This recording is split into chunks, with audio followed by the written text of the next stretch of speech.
Welcome to the Disability and podcast, bringing together thoughtful discussion and debate.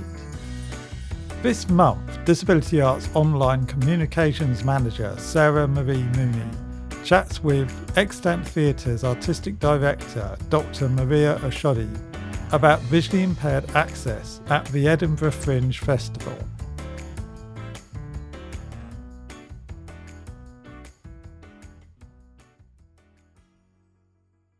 Welcome to the Disability and podcast. I'm Sarah Marie Mooney, Communications Manager at Disability Arts Online, and I'm joined today by Dr Maria Oshodi, who is Artistic Director at Extant, to talk about visually impaired access at the Edinburgh Festival Fringe. Hello. Hi, Maria. So I think let's just jump straight in. And what I was going to ask was, when did you first go to the Edinburgh Fringe as an artist or an audience member? And when you were there, what was that experience like for you in terms of the visually impaired access and the representation that you found when you were there? I just suddenly thought about a moment in one of my, the first experience of the Edinburgh Festival. But I'll give you a bit of context. It was back in 2007, and Extant took a cabaret in the dark, which we call the Effing and Blinding Cabaret, to Theatre Workshop, which was a bespoke theatre that was set up to support disabled artists in Scotland, in Edinburgh. It was run by a guy called Robert Ray, and every year they had the Degenerate Festival, which was part of the Edinburgh Fringe, but it really kind of highlighted disabled talent, and they would programme disabled artists through, at the Edinburgh Festival.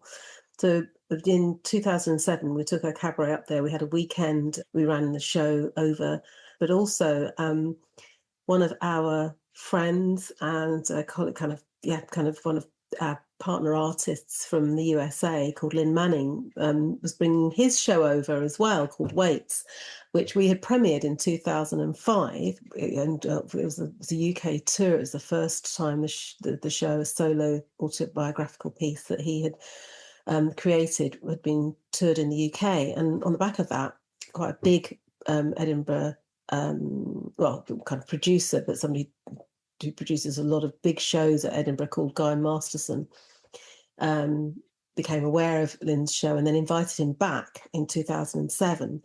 So whilst we were there, Lynn was there at the assembly rooms, and we all hung out together, which was fantastic. We all went up to the festival and were 5 totally blind artists. We went completely without any support workers or anything. We dragged all our props and instruments and everything on the train. The train broke down on the way up to Edinburgh. We ended up having to be turfed off in Newcastle, getting on a coach. We met a lot of blind golfers who were going to a golf tournament, invited them all to our to our cabaret. It was completely rambunctious and anarchic, which was very much how we operated in those days. But it was brilliant for that, But the access, there was no access. Even as part of the Degenerate Festival, I don't remember there being that much going on in terms of, access provisions for the audiences, from what I remember. And we didn't even go to Lynn's show at the Assembly Rooms. So what we did do, and the thing that I was laughing about earlier on, was that there's a place called the Meadows in Edinburgh, which is where it's like a big fields and kind of common, I guess. And during the festival, everyone kind of goes and touts their wares there in one way or another. And I remember us taking flyers there. Me and Gary, who was one of the he's the guitarist in the in Lynn's show, who's completely blind as well. And we decided just to launch ourselves through the Meadows on our own, with the flyers, and just thought, well, whoever we bump into is whoever's meant to receive these flyers. And I remember at one point we did actually, it was after about 20 minutes, half an hour, we kind of decided actually we think we're lost and we probably need to get back to where we need to be. And we said to somebody, "Excuse me, could you just help us? Do you know where we are? Meaning what specific location in the Meadows?" And they went, "Well, you're in Edinburgh, and you are." Obviously.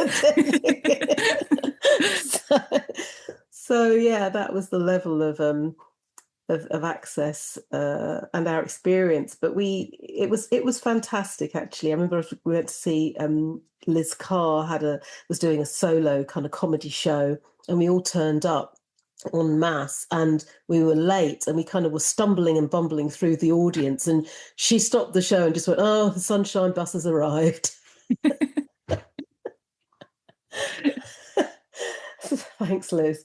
But it was great. It was a great experience. So that was 2007, and then we didn't return really until 2024. But I'll tell you more about that anon. Yeah, and I mean, I think you said obviously the access for audiences was non-existent. You still had a great time there, but do you think access for artists was really being considered at all?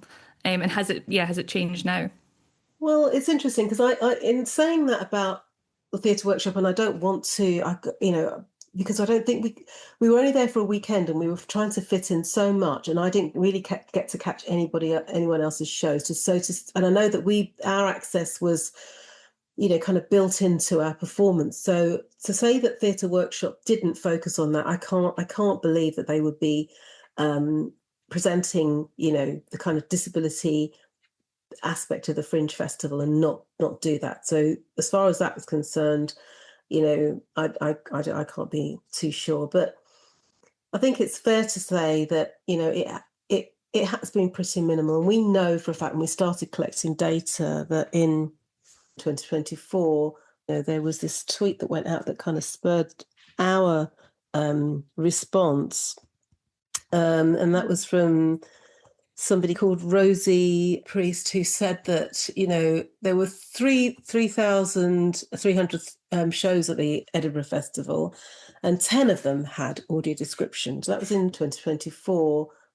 That's less than, it was like 0.3% of coverage. So that was our kind of baseline. And then from there, we decided to sort of take this on as a bit of a challenge and see if we could try and get some improvement. So we know that certainly since 2024 to now, things have definitely changed.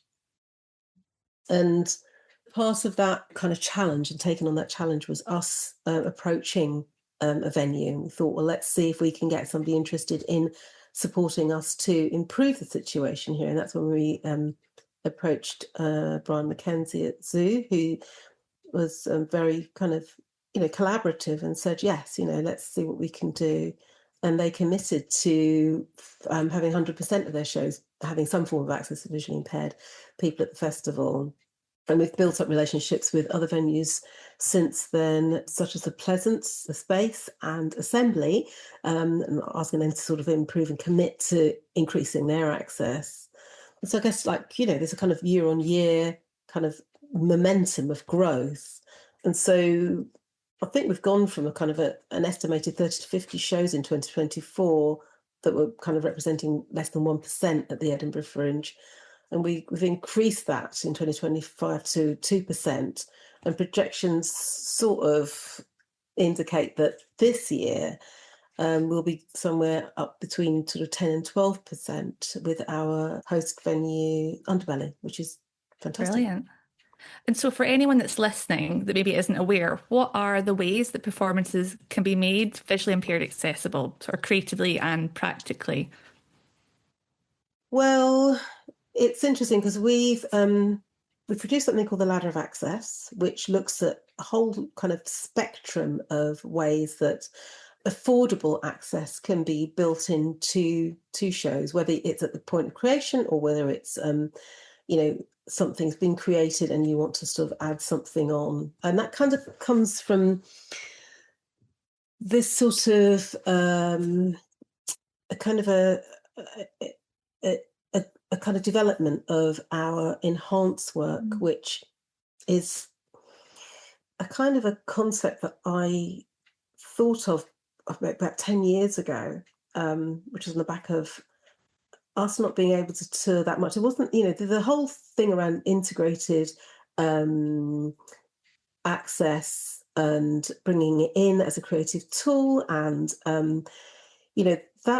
that's something that has kind of, I think, exponentially grown in the last 10 years. But back then in 2017, if a disability company wasn't touring to a local venue, then there'd probably be very little that was on offer, unless it was kind of maybe a traditionally kind of audio described show or BSL or captioned show. Companies didn't have to feel that they had it as part of their toolkit to be able to reach in and add something or build something in. It was always left to people over there, either these kind of, I don't know, rarefied experts or something, or the companies themselves to do it. And people didn't feel that they were licensed to kind of build that in themselves. And so I felt that there were things that could be done to make things a bit more accessible, to kind of that would really make a difference for audiences. Because I'm not only a maker, I'm an audience member as well. When I go to see shows, sometimes doesn't have any access. It just needs a little tweak here or there, and it would kind of suddenly make the whole thing clearer. So we wanted to kind of pass that information and built this idea about Enhance, and kind of riffing off audio description, creating program notes that could be relayed to visually impaired audiences before a show started, not giving away spoilers or anything, but kind of some of those basic bits of visual information. And then also touch tours and how the program notes could be integrated with touch tours or run separately or whatever. Or those venues that were receiving companies that were trying to expand on their access provision, making those companies more welcoming to disabled visually impaired audiences by training their staff. And so this package of Enhance is something that we've been developing and running, and through the support of Paul Hamlin over the last 3 years, have really embedded, working with lots of companies over the 3-year period, lots of small touring companies and lots of venues across the country, including at the Edinburgh Festival. So that's really a kind of, I think, what we offer in that, which is the training of venues, the training of companies, and the offer of touch tours. They're kind of a suite of options. Sometimes even if a show is not particularly that complex, but it's simply just giving a visual description of who you are on the setting or whatever, at the beginning of the show, can just establish it in a way that takes it from being just, one-dimensional to giving another, a bit of colour or something for somebody who's visually impaired in the audience. And that costs nothing. That's just a bit of forethought. It's about, I guess, helping people to think about that as well, and actually realise that they can do it. And they can, like you say, these small changes of just giving a visual description at the start is something anyone could do for their show.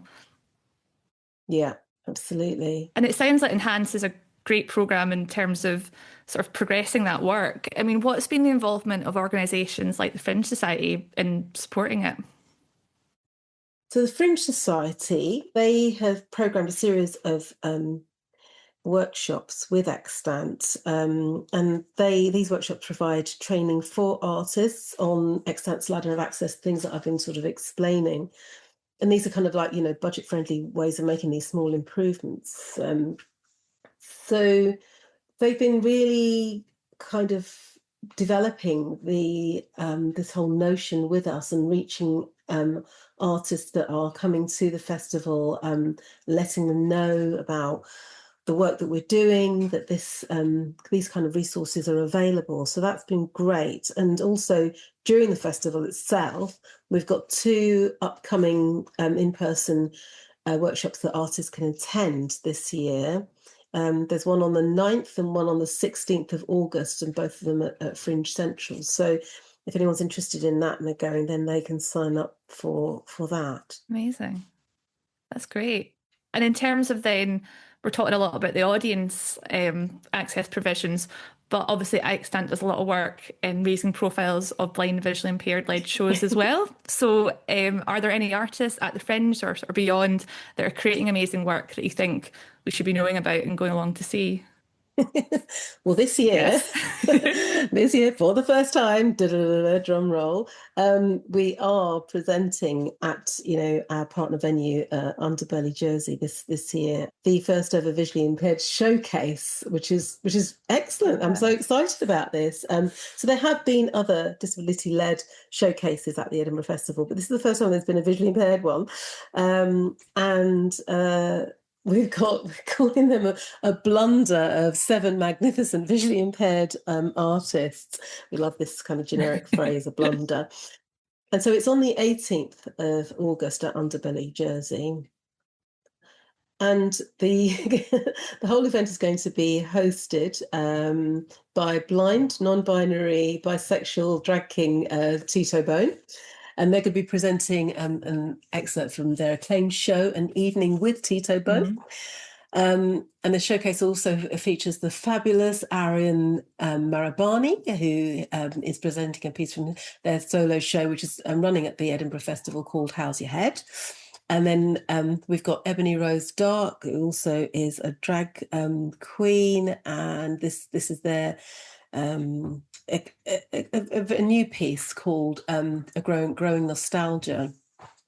And we have Tom Skelton, who's a kind of this kind of seasoned at the Edinburgh Fringe, but they're bringing their show or an excerpt from it called VIP, which is Visually Impaired Papa, and Scotland's own Neil Skeen, who's a stand-up comedian, and they're going to be presenting a few minutes from The Belligerents of Blindness.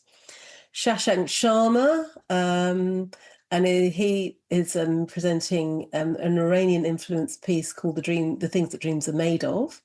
And then experimental choreographer Holly Thomas from Half Light Productions, who's going to be presenting a very interesting kind of hybrid movement kind of presentation for us at the showcase at the festival. So it's going to be a really interesting, eclectic mix of work. Sounds like a really brilliant showcase. And is it a lot of work to put something like that together, to bring everyone together? And I guess a lot of people you know already, but just trying to get people along for that big showcase. Yeah, Louisa, our artist development manager, Louisa Fasanfi, has been really producing this and has been working on it for months and months and months now, and very, very conscientiously put a call out for artists to apply. We had some funding from Postcode Lottery, who then, we were able to then support artists to attend, which is great. There's a lot of logistics, but it's good. We know how to do this. We've done things like this before. We understand the whole terrain around visual impairment and what it means, to support artists. And also, but it's different for us this time, because it's interesting, because this is all very much about this showcase being front facing to the industry and us working really hard to bring those big players in from the industry to the showcase to experience who these artists are, because obviously it's we're brokering an opportunity for those artists to reach as many people as possible whilst at the festival. So we've sent out invitations to 300 people. We're getting lots of take up, which is brilliant for the event itself. We've got other exciting things as well in the pipeline, but I won't speak too much about those yet, because we're still just looking at draft agreements. But when they're signed, we'll have some more exciting things to announce about the showcase, which is really, really good. Amazing. So more to come. Yeah. And I mean, the showcase itself is going to be a really great way to show off what talent there is, but also what visually impaired access, I guess, can be in shows, and showing people within the sector, what can really be done. What other ways can you encourage more venues and organisations and artists to understand that visually impaired access isn't just an add-on, that it's something that can be integral to the creative process and the actual show itself and the dramaturgy of a show? It's interesting because with the Enhance, we feel that that's probably our number one vehicle for, I mean, apart from the shows we create and supporting the artists who we support, who, like, so for instance, with the showcase, we are going to be very much all over the content to make sure that, because it's not always a given that because an artist is visually impaired, they will be prioritizing access. And even if they say they are, sometimes, I mean, I've experienced this, that it's, things are said to have inbuilt access, and I've gone along and still not really knowing what's going on, and thought that, so I think that we have a kind of a gold standard in our company, and and that's in a way what we want to ensure in terms of the showcase. And I think that it's kind of a peer learning in a way for all the artists to be in this sort of collective, to be experiencing, going through the kind of extant filter, and then they can decide what they want to do with that, as they carry on with their journeys.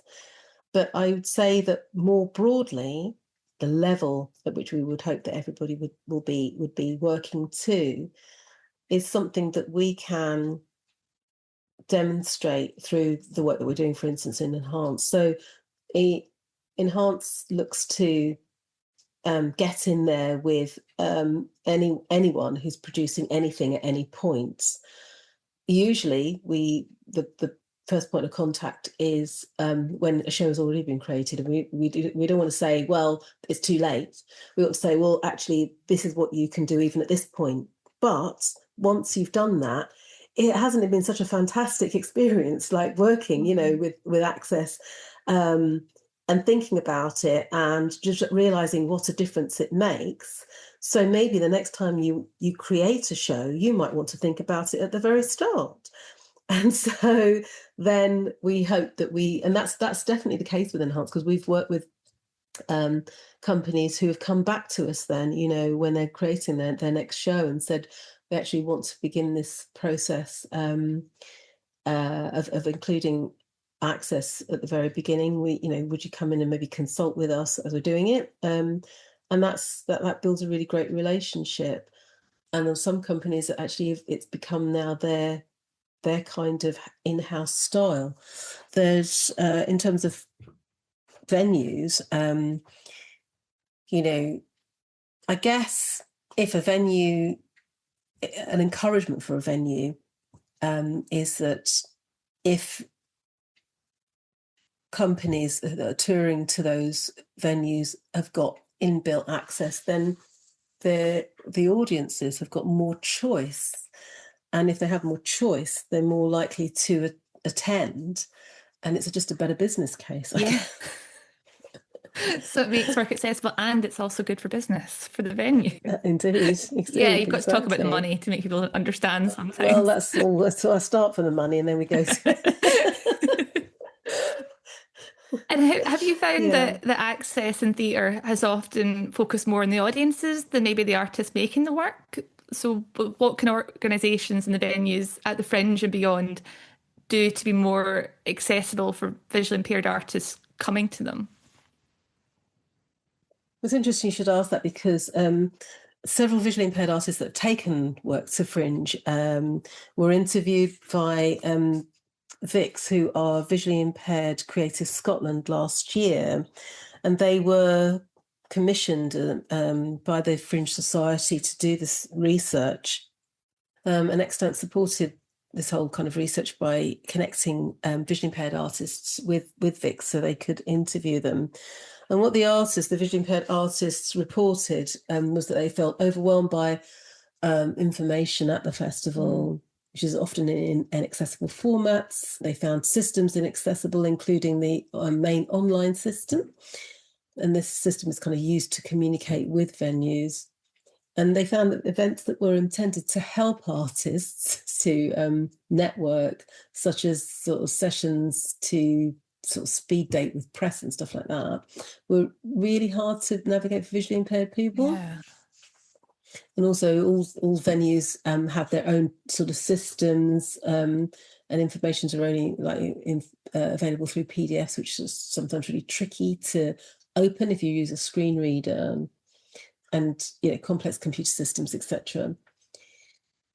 But in terms of sort of ways to sort of combat this or mitigate it, I mean, obviously, start having more training. I mean, we offer something called visually impaired awareness training that takes all of this sorts of stuff on, and across all departments of theatres, so that there's a kind of holistic understanding of what it means. And Fringe Society have been consulting with Extant around better labelling for their website to identify work by visually impaired artists more easily. And just generally speaking, kind of more events like the Extant Showcase to champion the kind of visually impaired talent that's around. I mean, hopefully this won't be the last. And, and it would be fantastic if there were more showcases for disabled artists at the festival, just more generally. And you mentioned the showcase is really the first time at the Fringe there's going to be a showcase of visually impaired artists.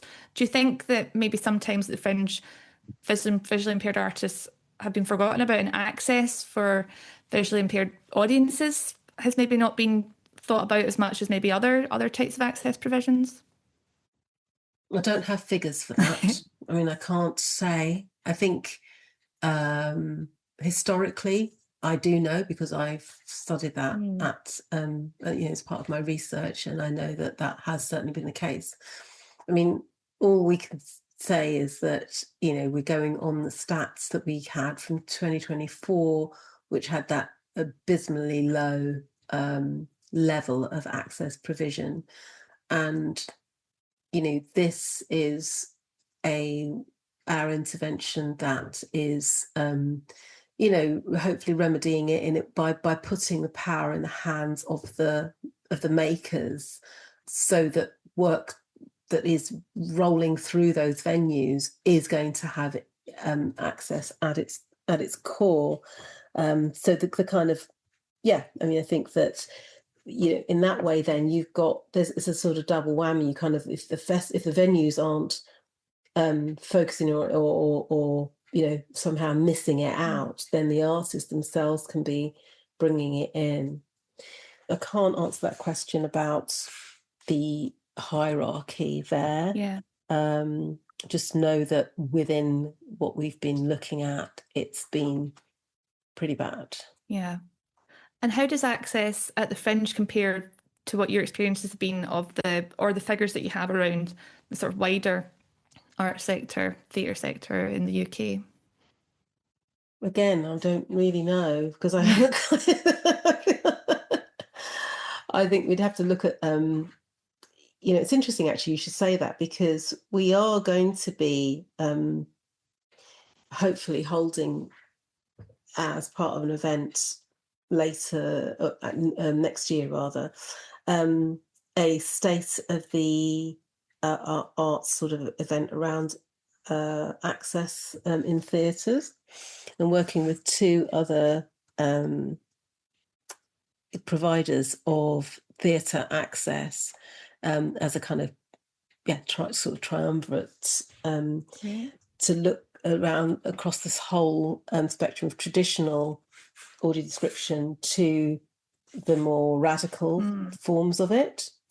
And I think as part of that, there will be a gathering of this, because the last time we did this was back in 2018, when we produced the Is It Working report that Extant commissioned from Mila Cavallo and Louise Fryer, and that then was produced as a book that was published by Routledge in 2021, and it's all about integrated access in particular, and how that was starting to feature, and what the accountability was around that working really as a kind of as a satisfactory deliverer of access against things like traditional audio description.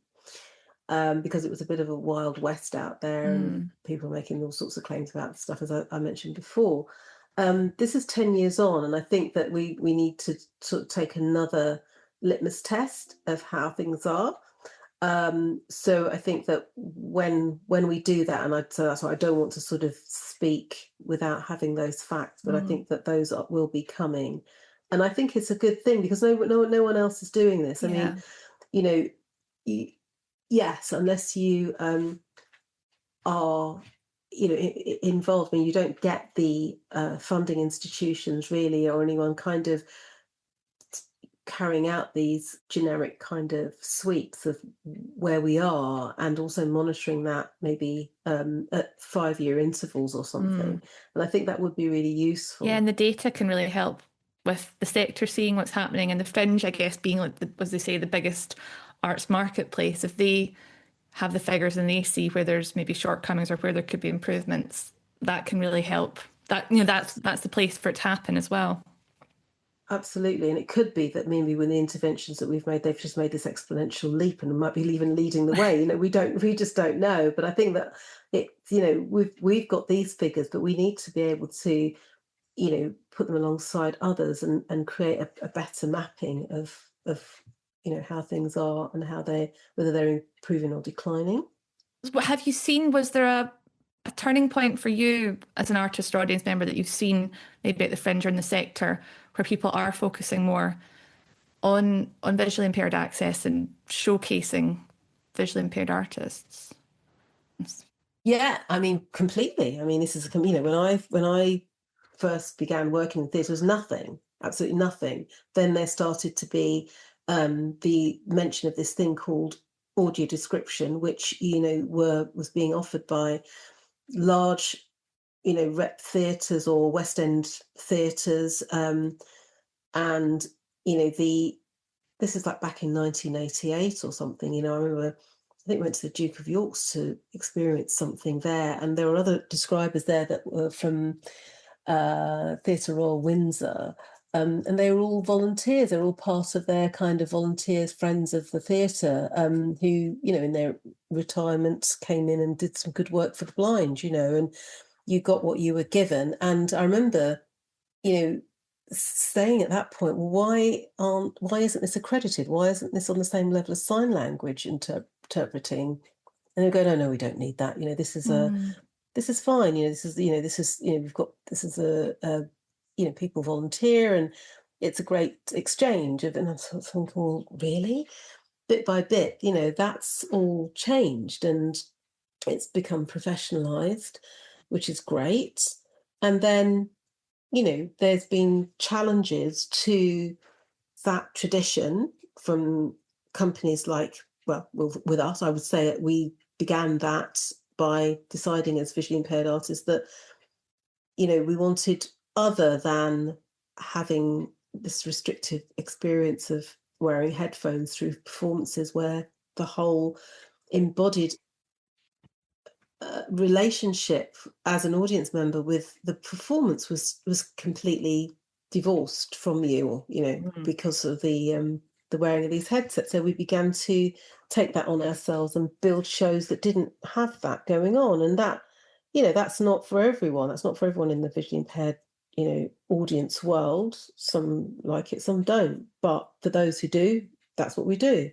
It's then developed on from that to becoming a much more fashionable thing to do, which is, and I say fashionable and don't mean that in any kind of negative way. I just mean it in that it's sort of more prevalent, and it's something that is, you know, captured the imagination, which I think is a really good thing.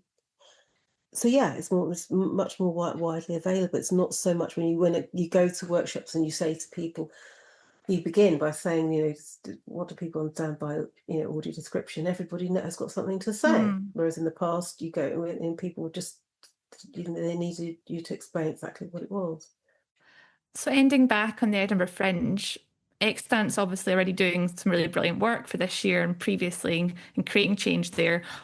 Where do you hope visually impaired access at the Fringe will get to 5 years from now, and what role will Extant play in this?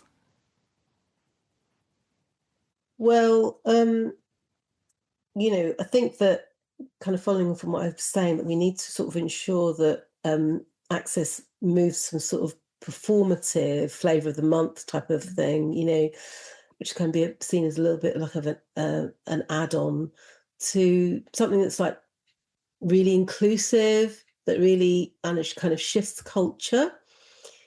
And I think that Extant has sort of challenged sort of festivals to challenge the Edinburgh Festival to transform. It's kind of something that we do, I guess, or have been doing since our inception, with other kind of areas of the arts, namely, what I was talking about in terms of audio description and stuff. So kind of over the last 30 years, all this proliferation of audio description in theatre is kind of down to the practice that's pioneered and promoted by Extant.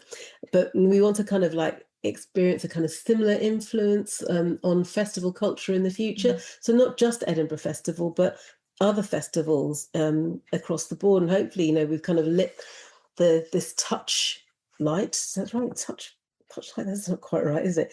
Lit the touch paper, I think that's the term. And everything will start, well, it's probably not the right kind of sort of metaphor that we want in the summer when wildfires are springing up all over the place. But basically, we want to start a chain reaction. That's it, yeah.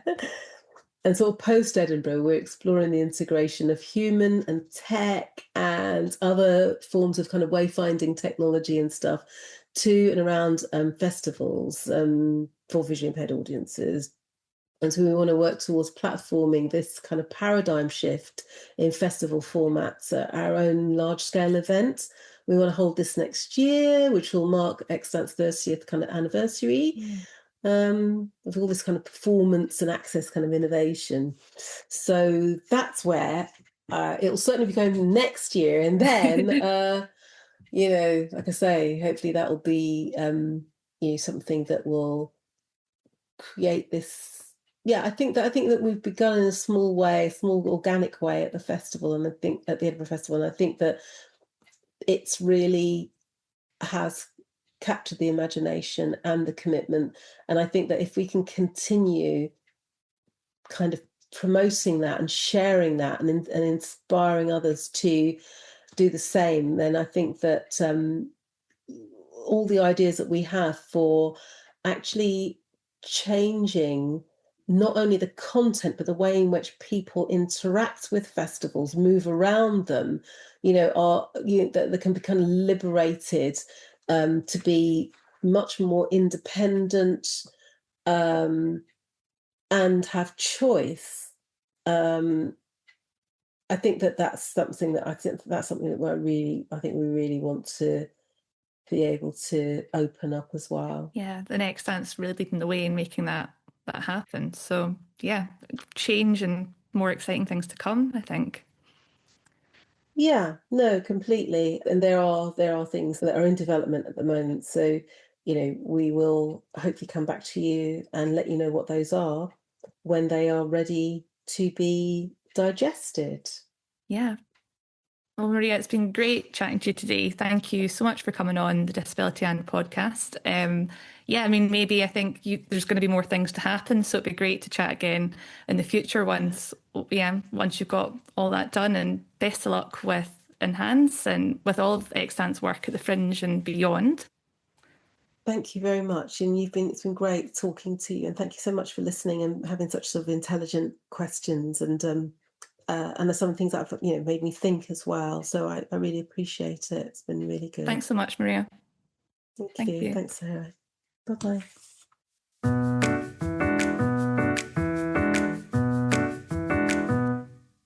Thank you for listening. We do hope you've enjoyed this episode of Disability And. Further episodes of Disability And can be found on the Disability Arts online website at www.disabilityarts.online.